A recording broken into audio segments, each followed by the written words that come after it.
Hello, my name is Amit Almor. I'm a faculty member in the psychology department and linguistics program and the Institute of Mind and Brain.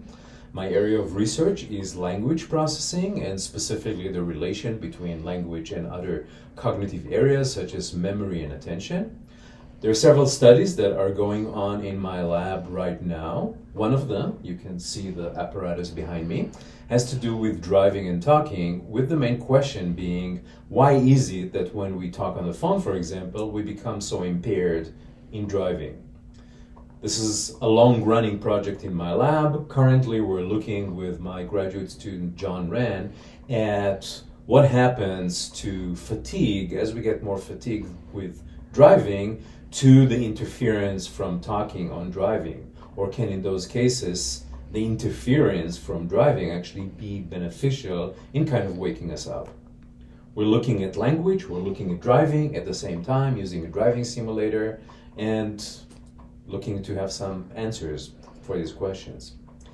In other lines of research, we're using brain imaging as well as behavioral methods such as eye tracking, reaction time studies and so forth to look at issues such as syntactic priming. Why is it the case that we tend to repeat using the same structures as the other people that we're talking to as our conversation goes on?